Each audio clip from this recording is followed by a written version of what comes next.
L'homme qui deviendra plus tard le leader de la révolution du Fouta est né dans ce village vers 1720. Il vivait ici avec sa famille. Ses arrière-petits-fils l'occupent aujourd'hui. Certains objets qui lui appartenaient y sont toujours conservés.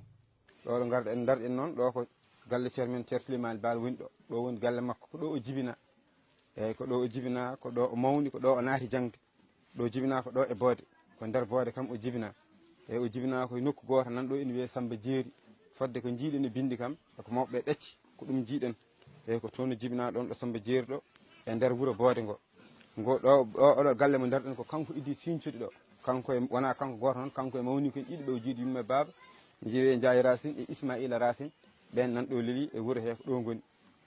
Comme beaucoup de jeunes Foutanké, Thierno Souleymane Baal a commencé ses humanités dans son village auprès des siens. Pire Saniokhor, au cœur du Kayor.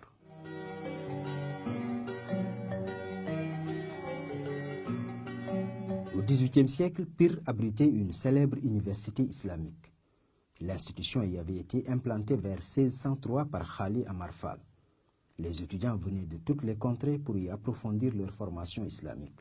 Les enseignements qui étaient dispensés étaient très recherchés par les étudiants musulmans de l'époque. C'était une prestigieuse école où se côtoyaient différentes communautés. Ce village s'appelle Mbalen. Il se trouve à quelques encablures de Pire. Ici, la grande majorité des habitants portent le nom de famille Baal. Après quelques années à Pire, Thierno Souleymane Baal retourne dans son Bodé natal. Il y édifie une mosquée et rallume son foyer.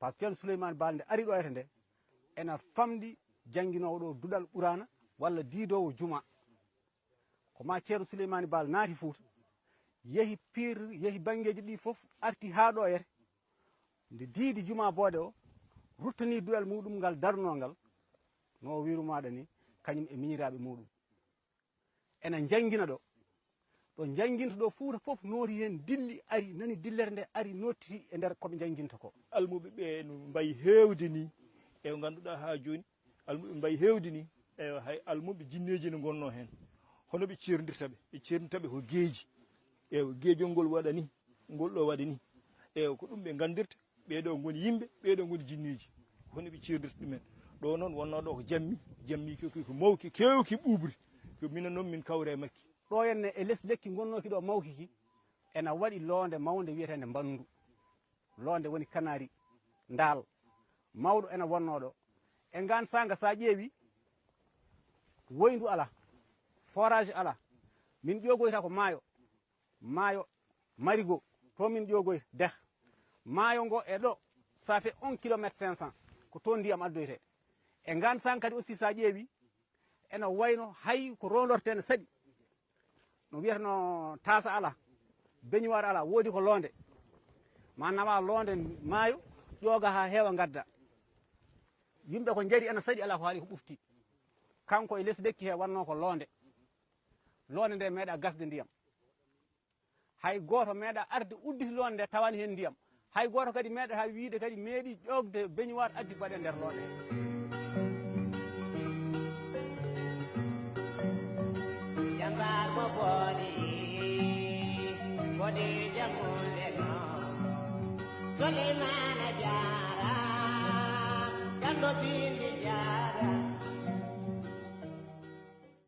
Dans la seconde moitié du XVIIIe siècle, beaucoup de révolutions d'inspiration islamique ont éclaté ça et là dans la sous-région.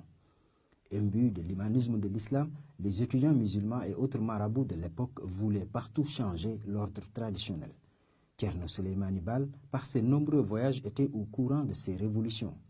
À Pire, avec un groupe d'étudiants foutanké, il s'était déjà donné comme mission de faire la même chose au Fouta, où le peuple subissait l'injustice du régime dénianké et les exactions des tribus. Donc laamu déniankoɓe woni ɗon laamu déniankoɓe eɗen gandi no fuɗɗori kono ɓuri hen himmude ko battane muɗum wattindi ko e caɗele jibinani yimɓeɓe saabu fawi junggo muɗum ko e yimɓeɓe e dañal muɗumen e neɗɗago muɗumen e pinal muɗumen ha yimɓeɓe batti nattude wawde fofde so mbi wasde fofde ko neɗɗo o watte nattude wawde suɓade